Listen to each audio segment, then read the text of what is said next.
Comey is looking at new information now. The question is it substantial? We're going to talk about this more with two members of Congress who've gotten that letter from Mr. Comey, the Republican chair of the House Judiciary Committee, Robert Goodlatte, and the ranking Democrat on the House Intelligence Committee, Adam Schiff. Thank you both for joining us. And Mr. Chairman, let me begin with you. I understand you were briefed by Mr. Comey yesterday. What can you tell us about what he said?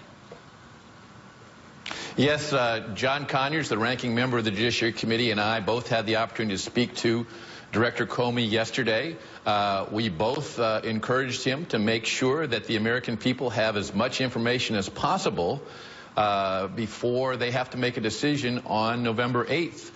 Based upon this stunning new development that the Bureau is examining new evidence in this case that they said they had completed several months ago. So that's very important. But we also asked him, I asked him if he could do that based upon the fact that much of this is classified material and based upon the fact that he cannot in any way jeopardize the investigation. He did not give us any response in terms of what more he could say, but he certainly took that under advisement.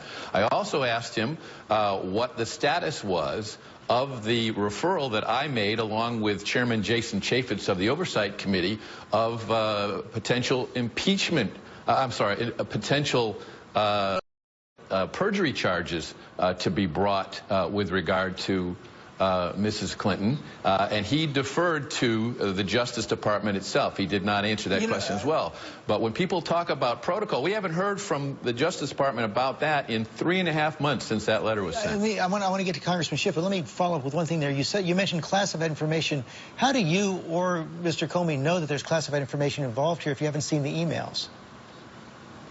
Well, we don't know, and we don't know what the basis was for Mr. Comey making the decision to further pursue the case. We don't know whether it's informants. We don't know whether they've had access to looking at some of this information. We don't know what the basis was. We do know they know something is there, and as you saw in the lead-up clip you had, he said he would reopen it if there was substantial new investigation materials. And so that's what I think we're looking at here. Several Democratic senators have called on Mr. Comey to give Congress more information by tomorrow. What more do you want to see?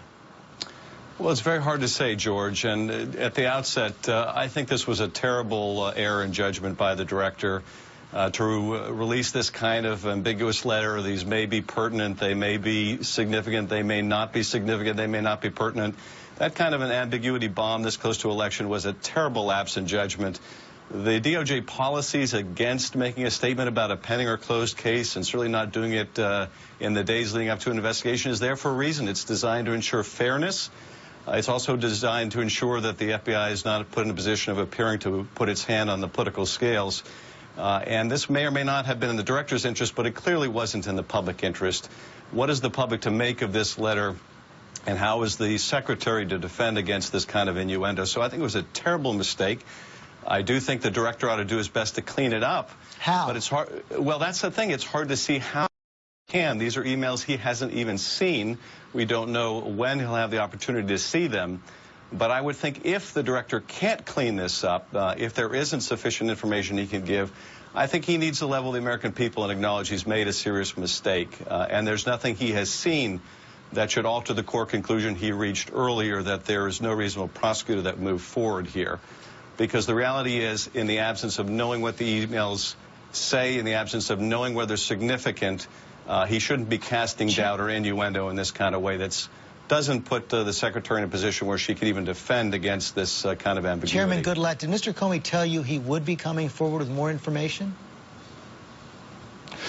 He did not. His answer was, with regard to a number of questions I asked him, that he was not going to answer those questions at this time, meaning during the conversation I had with him and Mr. Conyers. But let me just say, with regard to Mr. Comey making a mistake, I think that he is very conscious of the controversy that has existed in the FBI and in the Justice Department. I've talked to FBI agents, former FBI agents, prosecutors, former prosecutors, who have scratched their heads and been very concerned about how the investigation was conducted and the conclusion that was reached 3.5 months ago to not indict. And wasn't it very wrong for the Attorney General to get on board a plane in Arizona with Mrs. Clinton's husband, the former president, the director is the head of the Federal Bureau of Investigation, not prosecution. Why was he stepping forward to announce that decision in the first place, rather than somebody in the Department of Justice who handles prosecutions and make those decisions? Okay.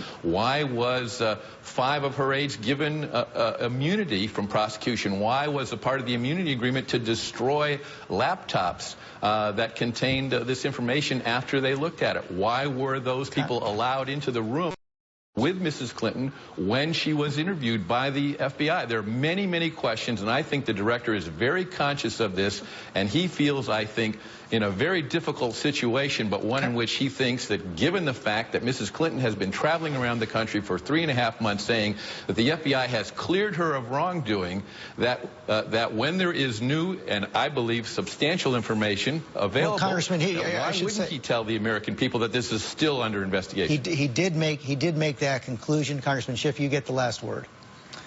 Well, the fact is that in July, the director said no reasonable prosecutor would move forward, and there's nothing that we have been shown, nothing the director has said to alter that conclusion. And the fact that the director now says that there may be additional emails that could be significant or not doesn't change that fundamental conclusion. And I think to inject this kind of uncertainty this late in the day was a terrible lapse in judgment. If the director can't clean up this mess, and I hope he will try, I think he ought to acknowledge that he made a serious mistake and underscore once again that there's nothing that alters that core conclusion he reached in July. But there was really no excuse for dropping this kind of ambiguity into the race. Those DOJ policies are sound and they exist for a reason. And while I can understand, George, why in the extraordinary circumstances of closing out the case in July, he felt he needed to explain the reason why, the steps he has taken thereafter in providing interviews in drips and drabs to Congress and this latest missive and the leaks that are now coming from the department, I think don't reflect well on the director or the Bureau, and I think are a serious mistake. Gentlemen, thank you both very much.